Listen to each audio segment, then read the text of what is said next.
Hello and welcome to week 38 of the Free Champion Rotation. Pat here. Solo this time. Going to walk you through this week's Free Champs to give you an idea of what kind of experience you're going to have on the league this week and who you should be trying and some basic ideas and basic tips.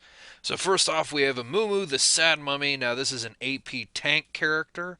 He's kind of like just his main deal is he has a lot of CC. He has a bandage toss, which is a skill shot that if you hit somebody, he'll leap onto him, and his ultimate is just a big AOE stun that can do some pretty good damage as well. Like I said, you're mainly going to be seeing a Mumu in the jungle. I've never really had a chance to play him. I'm terrible at jungle, but he can be really terrifying if he can land a bandage shot.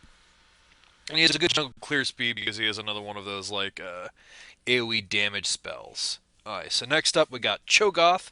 He recently got a quality of life buff, so just say his attacks come out quicker and more consistently. He can be real scary. His whole deal is that his ultimate allows him to eat something, and if he kills someone with his feast, which does true damage, he gets bigger and gains bonus health from that. You'll mainly see him in the top lane. There's been some experimentation with Jungle Cho'Gath because his ultimate does true damage, but I mean that's his ultimate. So I don't know. You'll see him top lane. You're going to need to shut him down and make sure you continually kill him because once he gets tons and tons of health, he can be really hard to kill. And he has a yell that can silence the entire team, so that can be dangerous. Up next, we have the support that's kind of falling out of favor, but still very dangerous, Soraka.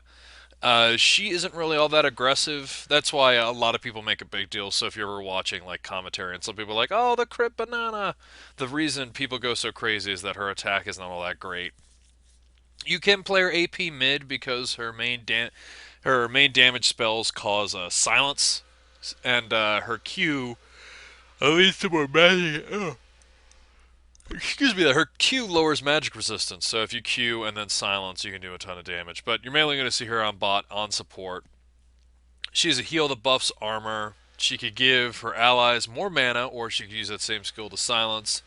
And yeah, she can be real dangerous. And her ultimate is a global heal, which can save lives. If you're in lane against her, keep in mind that her heal does improve armor, so she can make your life kind of terrible. But it's always good to have a Soraka on your side.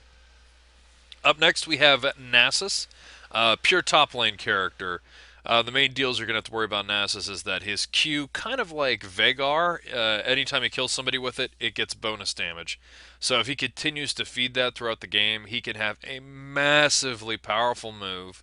And his ultimate is one of those beefs on him. He gets real big and gray, and he's very hard to kill. So he's someone who can do tons of damage, and he's very hard to kill. So if you let him get to late game, Nasus could be very, very frightening. Sivir is AD carry. I personally really like Sivir. She does tons of damage. She has a skill shot that shoots out and comes back, kind of like a boomerang shot.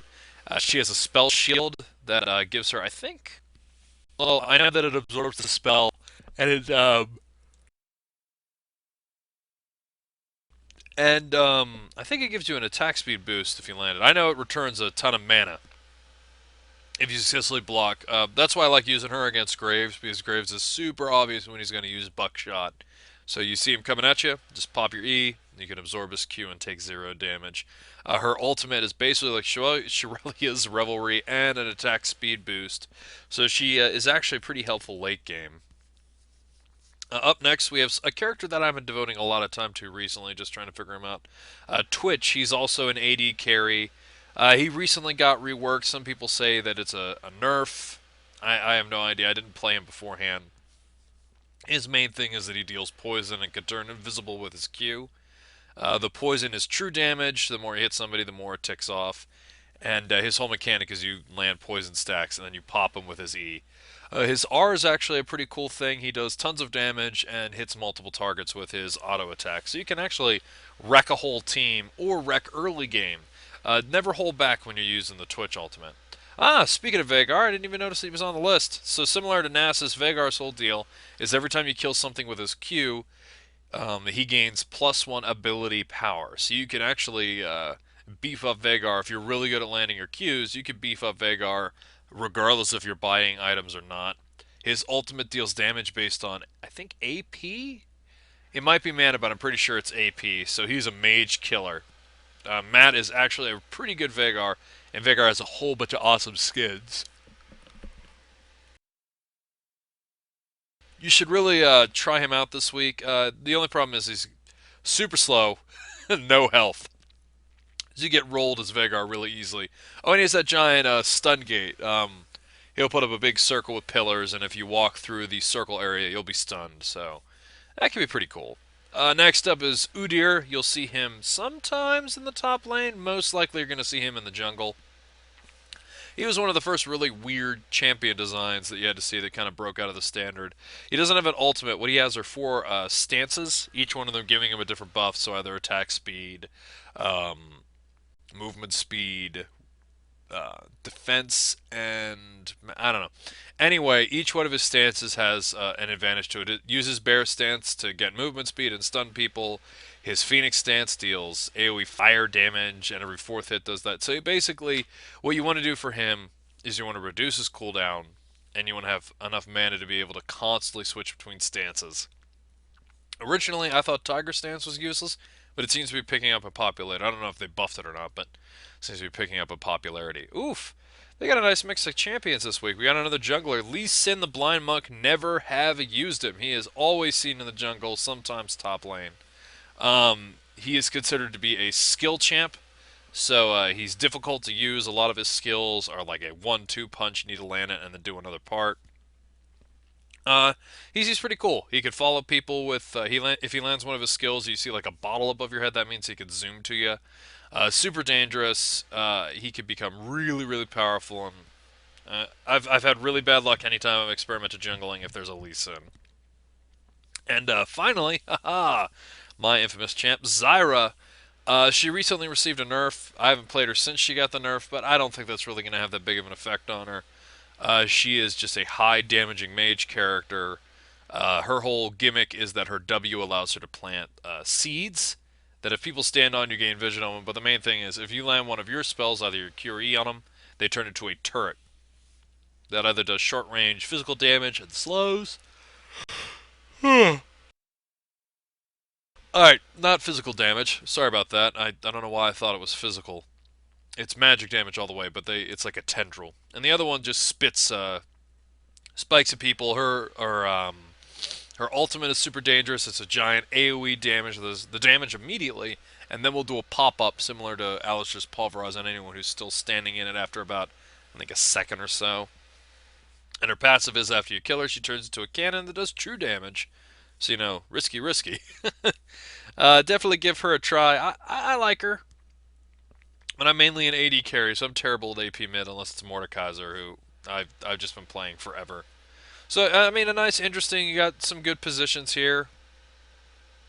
Got some solid jungle. If you ever wanted to experiment with jungle, you got a Mumu, Udyr, and Lee Sin to definitely give you that. Some good mids, one of the best supports in the game, and some off-kilter bot lane going on. So, interesting week. So let's quickly move on to the sales. I feel like I've been talking for a while, so move on to the sales. Corki AD carry.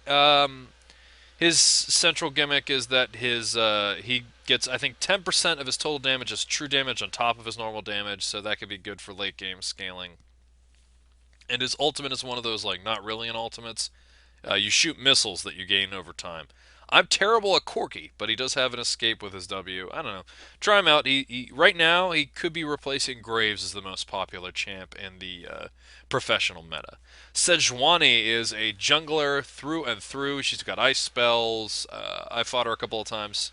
Scares me. Huge character model that I hate. I've always misclick and click on her when I'm panicking, and you have this giant woman riding on a giant pig. I don't know.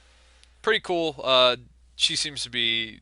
I know there's probably, I think, one or two things wrong with her, but hey, if you're playing at a standard level like I am, you probably won't run into those. Jarvan, he's a top laner. I think I've also seen him in the jungle, but I'm pretty sure he's mainly a top laner.